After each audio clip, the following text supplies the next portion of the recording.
Hello guys, welcome back to our YouTube channel. सुबह के 6 बज गए हैं एंड हम आज का दिन स्टार्ट करेंगे हमारे वर्कआउट के साथ। तो आज वर्कआउट के लिए हमारे पास हमारा जिम पार्टनर भी है। गाइस, तो ये रहा हमारा जिम पार्टनर। आजा जिम पार्टनर। अरे अरे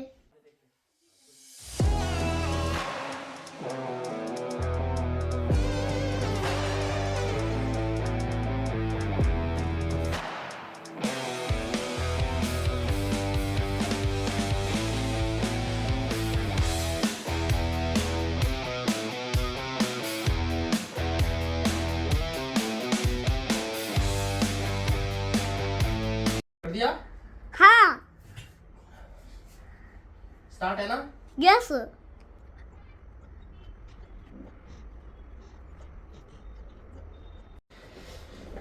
गाइस, तो अब जिम पार्टनर की बारी है। रुको, आ रहा हूँ, सपोर्ट देता हूँ आपको। 10 काउंट करो। 1 2 3 4 5 ओके, बस 6 7 8 9 10 बस।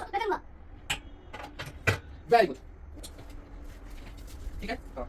2 3 4 5 6 7 8 9 10 डन। जाओ, 1 2 3 4 5 6 7 2 3 4 5 6 1 2 3 4 5 6 7 8 बाय।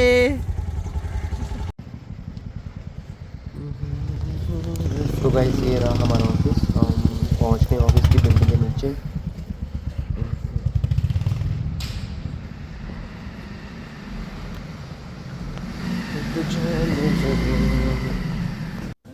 ऑफिस का थोड़ा काम करके अब हम स्टार्ट कर रहे हैं जॉब में ग्रोथ की तैयारी। तो हमने डीएसएस से स्टार्ट किया है। 6 बज गए तो ड्यूटी ख़त्म। चलो घर वापिस।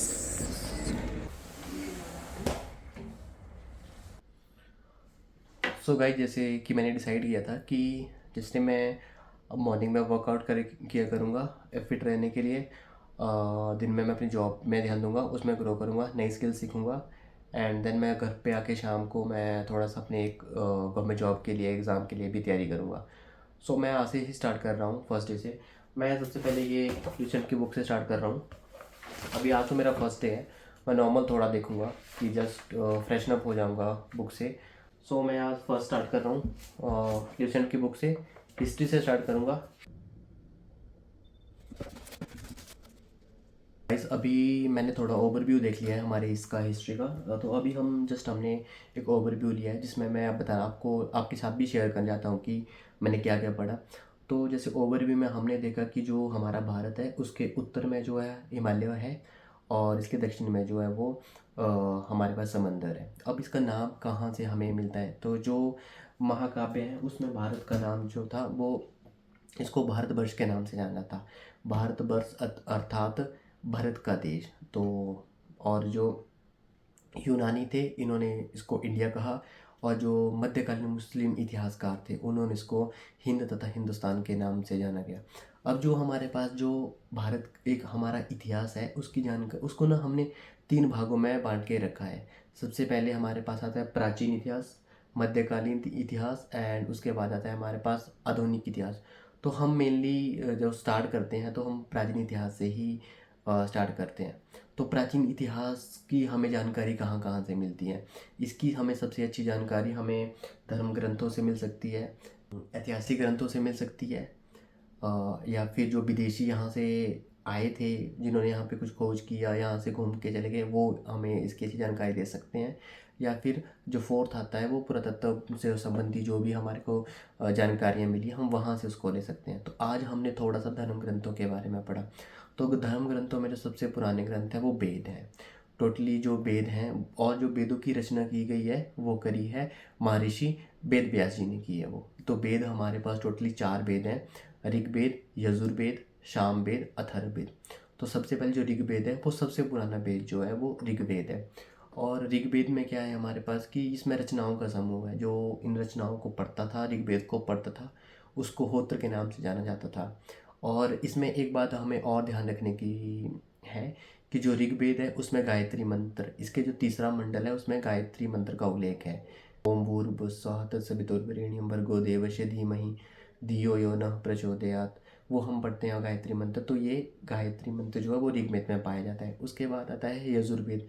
यजुर्वेद के नाम से ही इससे पता लग रहा है थोड़ा थोड़ा कि यज्ञ में जो होने वाले जो मंत्र वगैरह होते हैं वो सामवेद में क्या जो गाई जा सकने वाली जो रचनाएं होती हैं, सामवेद में क्या आता है जो गाई जा सकने वाली जो रचनाएं हैं वो सामवेद में आती हैं। उसके बाद आता है हमारे पास अथर्ववेद।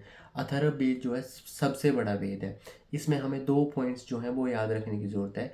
ऋग्वेद जो है वो सबसे पुराना है और अथर्ववेद जो है वो सबसे बड़ा वेद है। तो जो हमारे पास अथर्ववेद है उसमें हमें क्या मिलता है, उसमें हमें मिलता है कि जो भी ये तंत्र मंत्र जादू टोना के रिलेटेड जो भी मंत्र हैं वो हमारे पास हमें अथर्ववेद में मिल जाएंगे।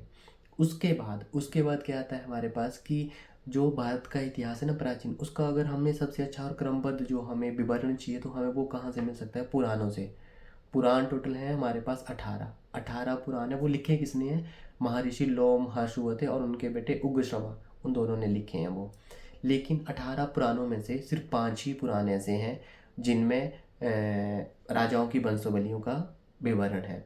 मत्स्य, वायु, विष्णु, ब्राह्मण और भगवत, ये 5 हमारे पास जो पुराण है तो इनमें राजाओं की वंशावलियों का है।